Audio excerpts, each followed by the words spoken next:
80 million worth of Zcash tokens have moved over to the new Ironwood pool. So there's now a privacy update. Zcash is able to outperform the rest of the market.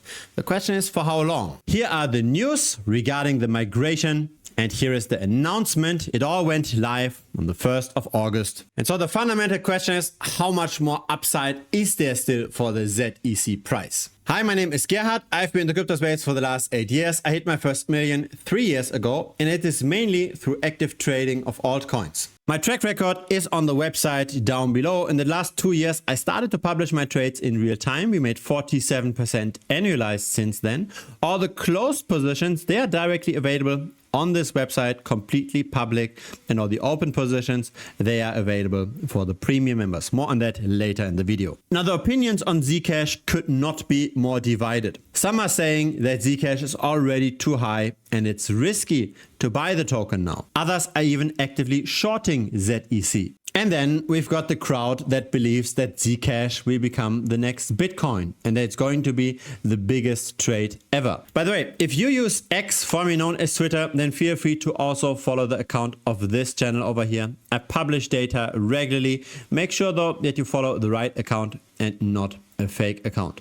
So that's the one over here. It's at BitcoinStrat. Make sure that you don't follow a fake account. There are a lot of fake accounts on X, unfortunately, still. Now, this is the ZEC price versus Bitcoin. We do have lower lows, but we do have a predictable resistance. That's at around $660. So that chart alone would not be that convincing. The potential reward versus the risk is not inviting. But the issue with charts like this is that they're very much influenced by the general crypto market, right? When Bitcoin goes up, many altcoins go up. When Bitcoin goes down, many altcoins go down. So really what we're interested in is relative performance. How does Zcash in this instance do relative to Bitcoin or relative to the rest of the altcoin market? And that's what we see over here. And that's Zcash relative to others.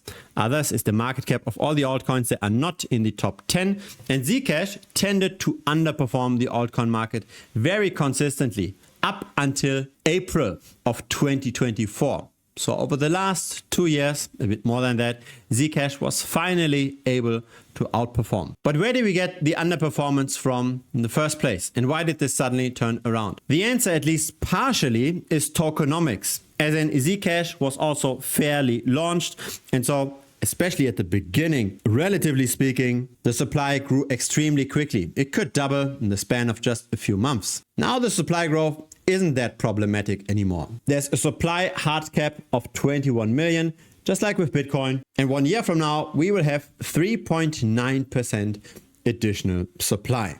So that's of course more than Bitcoin's. Here the inflation rate is only 0.8%, but 3.9% is not too bad. The question is, how much impact does the supply expansion actually have going forward for Zcash? Should we expect underperformance or outperformance versus Bitcoin given that 3.9% inflation? Now, I made an analysis on the relationship between tokenomics, so the supply expansion, and the relative performance to Bitcoin for the altcoin market, for the larger altcoins, for the top 100. And this here is the result. That's just for the 1 year look back. So we look at the last year. How much did the altcoin supply grow? That's on the x-axis. And how did the altcoin perform relative to Bitcoin? The orange line is the regression line. Zcash is over here. It's a massive outlier.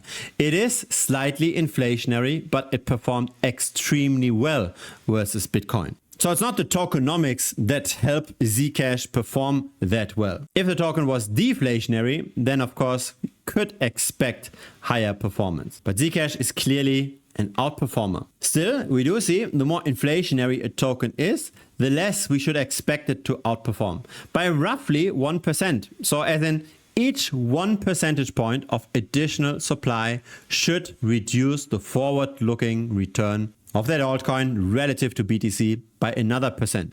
Now the R squared is not high. It's only 0.08, so only 8% of a token's return can be explained with tokenomics. In other words, those dots, they don't all lie perfectly on this line. Once we increase the time horizon though, so we look at 5 years, then the R squared is already 18%. So now the dots are more in line with that regression. What I find interesting also is that even if we don't have any supply growth, on average, the top altcoins still underperform Bitcoin long term, annualized by more than 20% over the last 5 years, every single year. So the outperformers are just the dots that are above this zero line over here. The vast majority of altcoins underperforms Bitcoin most of the time.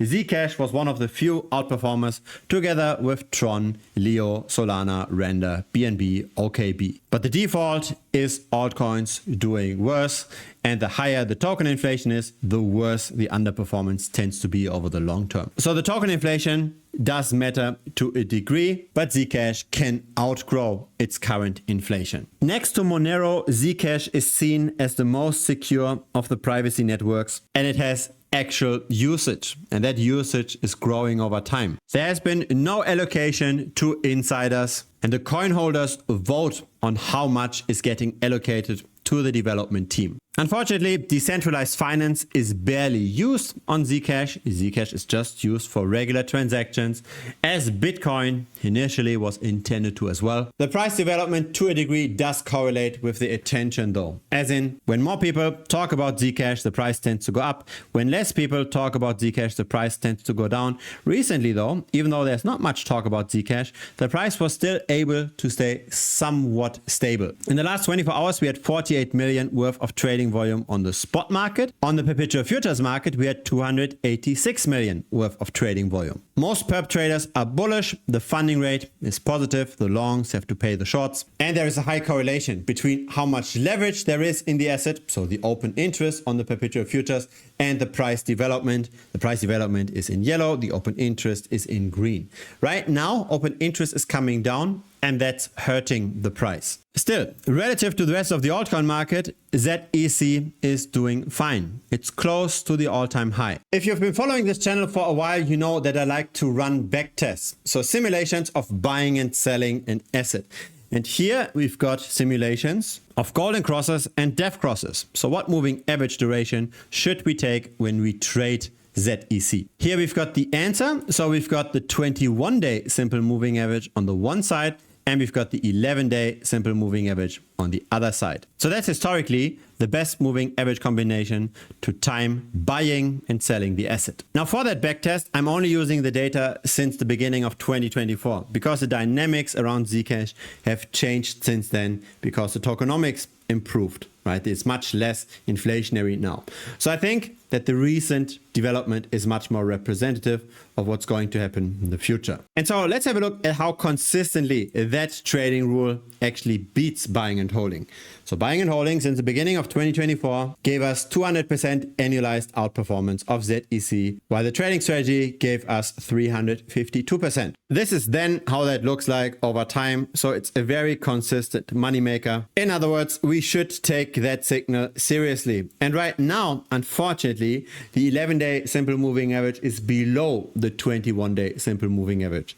So we've just turned bearish. There are our bad signals, right? We've got an exit over here and another entry over here. This does flip relatively constantly, and we have to watch this closely. But it's an approach that historically worked very well. And I think it's a good idea to follow that same strategy going forward. Right now, Zcash does look somewhat dangerous. And of course, on various charts, it's also not that attractive to get into Zcash now, right? The risk to reward just on the US dollar chart, or even on the relative valuation chart to the rest of the altcoin market, it's not that pretty. And so that's in general my approach with altcoin trading. I backtest the best trading rules and then act according to those rules, which does not mean that there is no bad trades, right? I do have bad trades, but what matters is the long-term average, and on average over a sample size of 187 trades, a trade made 5%. That's how the long-term return can be generated, also that consistently. Now, unfortunately, I cannot share the positions that are currently open here on YouTube, but down below is a link to this website, and you can get one of the positions that I currently hold, that many premium members hold as well, on this website for free, without a credit card, without a payment. You can either scan this QR code over here, then your Telegram will message to an account where you will get that trade. You can also click the button, or you can enter your email address over here. You will not just get the position to copy trade, you will also get a tutorial video on how to set this all up. Again, it's 100% free. You can just copy trade that position, and then once you made some money, you can decide whether or not you want to reinvest that in the actual premium membership as well and get way more trades like that. If it's your first time here, feel free to subscribe. I publish this regularly. A like would be very much appreciated as well. It helps the channel grow. See you next time. Cheers.